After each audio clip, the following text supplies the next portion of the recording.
las opiniones que nos importan.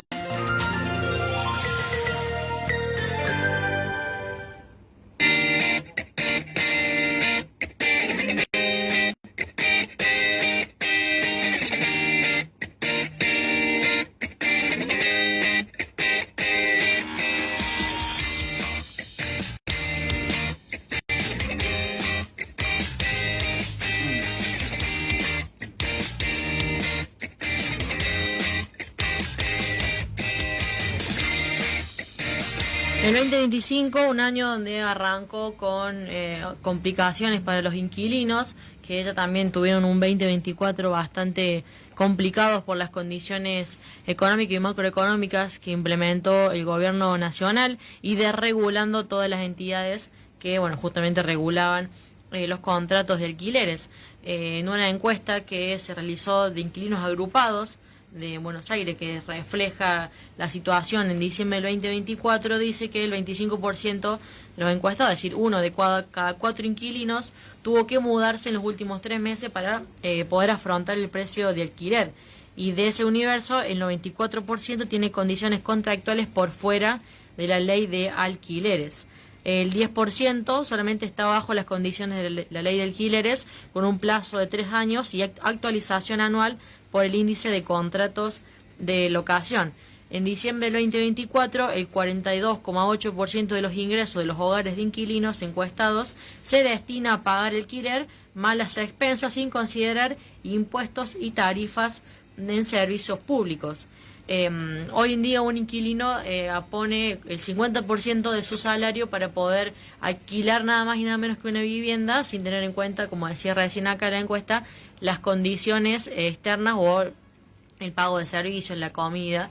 Es decir, que una familia destina a una parte de sus ingresos para pagar el alquiler, que hoy en día es muy complejo, teniendo en cuenta, como decía recién, las condiciones económicas. Y para hablar de esto, tenemos en línea a Maximiliano Vitar, quien es presidente de Inquilinos Córdoba, que si bien lo que estamos diciendo recién en una encuesta realizada por inquilinos agrupados de Buenos Aires, aquí en Córdoba la realidad no es muy diferente, por eso vamos a dialogar con Maximiliano para que nos comente un poco la situación. Maximiliano, muy buenos días, ¿cómo estás? Hola, buenos días para ustedes y la audiencia, ¿cómo están? Bueno, comentar un poco, el 50% del sueldo de los inquilinos va destinado a pagar el alquiler, una situación donde antes quizás era un poco más flexible el hecho de pagar el alquiler. Hoy en día sí o sí se necesita ese monto para poder afrontar el pago de una vivienda. Sí, obviamente que nosotros con la desregulación y la derogación de la ley de alquileres sucedió lo que nosotros sabíamos que anticipábamos y sabíamos que iba a pasar, pero no por una cuestión de ser unos visionarios o en algún sentido conocer el futuro, sino que esto ya se practicó en la Argentina y a nivel internacional no funciona lo que hoy se está haciendo en la Argentina, que es esta libertad de mercado, principalmente porque hay una situación completa de desigualdad y que por más que nosotros transitamos durante todo el año pasado un proceso muy complejo en términos políticos y económicos, que después se fue estabilizando después de la mitad del segundo año y desde ahí el precio de alquiler fue en algún sentido disminuyendo, es decir, desacelerando el aumento, más que disminuyendo, desacelerándose ese aumento, fue propio también del contexto económico y político y también laboral. Ahora, la discusión está en que nosotros hemos avanzado en el destino de lo que hemos pagado o que estamos pagando de alquiler sobre nuestro salario, y no estamos en un contexto de una economía que está empujante, con crecimiento, porque ese también es la otra discusión. Se logra frenar, como a su vez también sucedió con la inflación, producto de la reducción del consumo, producto de distintas coyunturas que hacen de que se vaya estabilizando el mercado, pero no por producto de que haya una cierta condición de igualdad o que hoy ese consumidor o en su efecto el inquilino ante la mayor oferta baje el precio, sino la realidad es que hay todo un condimento que hace de que realmente se vaya estabilizando el precio, pero no implica que nosotros nos cueste menos alquilar o en su efecto nos cueste menos consumir. Entonces, hoy estamos en un escenario donde nosotros ya habíamos anticipado de que el valor del alquiler o el impacto del alquiler aumentaron en nuestros ingresos. A nivel internacional, un valor, entre comillas, acorde es un 25 o hasta un 30% del ingreso. Hoy supera ampliamente eso, en algunos casos el 50%, en otros casos si es una familia es el 100%. Uno de los dos está saliendo solamente a trabajar para poder garantizarse un techo. Y en esa situación sucede con una oferta o un aumento de la oferta exponencial. O sea que el problema, nosotros lo planteamos, y el mercado inmobiliario lo insistía, que el problema era que los alquileres aparentemente estaban altos porque el inquilino no tenía oferta, y esa oferta hacía que los precios de los alquileres aumentaran, y ese aumento hacía que los inquilinos a la larga se perjudicaran y no pudiera elegir o le cuesta encontrar. Bueno, hoy se encuentra apartamentos, pero en las mismas condiciones y pagando más de lo que estaba pagando antes. Entonces, nosotros estamos insistiendo de que esa claramente no es la salida, claramente esta no va a ser la solución, y va a profundizar una crisis habitacional que venía hace muchísimo tiempo, que se profundizó con la pandemia, y que claramente con la no aplicación de la ley de alquileres y ahora con la derogación se profundizó. Sí, un contexto en donde vemos que por ejemplo, edificios o las viviendas siguen en construcción y hay un exceso, como vos mencionabas, en la oferta de alquileres que tampoco tienen un precio razonable, o al menos no hay un costo que sea unificado para todos, sino que también la variación de costos hace que esta oferta sea aún más.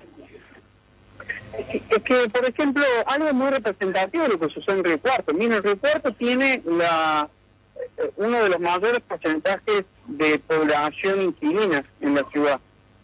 Y es una de las ciudades que tiene un gran desarrollo inmobiliario.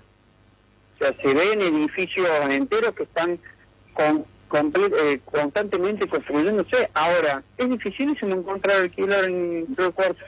Es más, a tal punto que los estudiantes que antes iban a la ciudad de Río Cuarto a estudiar, de las localidades vecinas, bueno, hoy esos estudiantes están están quedando en su casa y van a cursar, tomándose un colectivo interurbano y vuelven porque no pueden alquilar en la ciudad. Maxi, hoy en día... Entonces, Hoy en día conviene más viajar todos los días en colectivo que alquilar un departamento, ya sea en Córdoba o en Río Cuarto. y la verdad es que dependiendo de la zona y obviamente también de la distancia, pero la realidad es que hoy un departamento, hablando en Nueva Córdoba, un departamento de un dormitorio está en 450.000 pesos, más expensa, más impuestos, ajustes trimestrales o cuatrimestrales, a eso hay que amoblarlo. Si hago un cálculo rápido entre lo que vos tenés que gastar del primer mes de alquiler por adelantado, la comisión inmobiliaria y el mes de depósito, tenés casi 1.500.000 pesos solamente en el contrato.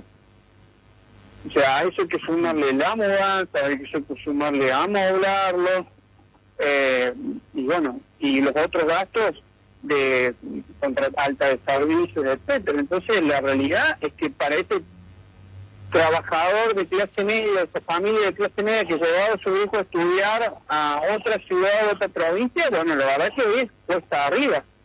Entonces no solamente que nosotros venimos ya hace 2 años anticipando la crisis habitacional y esa crisis en el acceso al derecho constitucional de una vivienda digna, sino que se está trasladando a otros derechos fundamentales como era la educación. ¿Por qué Entonces, sí. ¿Por qué se da tanta la diferencia de costes? Por ejemplo, acá en Río Cuarto un departamento al menos de 2 ambientes o 2 habitaciones está en algo de 400.000 pesos. Bueno, si pensamos de una habitación está entre 250 y 350.000 pesos. En Córdoba, como recién mencionaba, según la zona, bueno, probarían en promedio en 400.000 pesos. Y por ejemplo, en Buenos Aires, un departamento promedio está de 2 ambientes en 523.000 pesos. ¿A qué se debe esa variación de precios según los propietarios? Sí, lo que pasa es que, bueno, yo creo que también te dan un marco de ingresos y obviamente también en un marco uno mira el precio en términos numéricos, pero bueno, tiene toda una representación de la zona. Hay muchos departamentos, me acuerdo que los edificios, las despensas son tan altas que el propietario no puede poner un alquiler alto, entonces relega el valor del alquiler en favor de esta comisión, de esa despensa que es muy alta y tiene muchos servicios, etcétera. Pero la realidad es que, bueno, a pesar de que vos estás en distintos puntos del país, te das cuenta, excepto obviamente el sur, pero te das cuenta de que hay una cierta homogeneidad y que tiene una lógica de mercado que también sale a discutir, saliendo a discutir y que se plasma con una realidad es que por más que constantemente se hable de que en realidad el mercado inmobiliario es atomizado, que nada que ver, que en realidad cuando se habla del mercado inmobiliario ponen las inmobiliarias a hablar de ese trabajador, de ese jubilado de clase media que tiene 1, 2 o 3 departamentos, ese no son el problema. Lo que pasa es que esa persona que tiene 1, 2 o 3 departamentos lo ponen en un inmobiliario que tiene 200. Entonces, por más que sean muchos pequeños inversores, la lógica del mercado se tiende a concentrar. Si no es inentendible por qué con tanta oferta hoy no podés conseguir, a pesar de que tu contrato se ajusta con inflación, es decir, vos en algún sentido no perderías el poder adquisitivo o no perderías contra la inflación, seguís teniendo contrato de 2 años. No tenés ni de 3, ni de 4, ni hablar de 5. Pero no se da esa situación. Tampoco se da la situación de que vos, a pesar de que haya una mayor oferta, cuando la ley de alquiler estableció que te dan tanto la tasa municipal como el impuesto de renta, lo tenía que pagar el propietario, y las inmobiliarias empezaron a decir de que en realidad la tasa municipal era un servicio municipal por el nombrado de lo arriba, entonces lo tenía que pagar el inquilino, pero que el impuesto de rentas y la ley de alquileres decía que el impuesto de rentas sí lo tenía que pagar el propietario, lo cual era una comprensión y una forma de eludir la ley impresionante y no cumplirla. Hoy en día, con mayor oferta, tanto la tasa municipal como el impuesto le pagan el inquilino. O han encontrado algún contrato que el impuesto de renta lo paga el propietario, a pesar de la mayor oferta.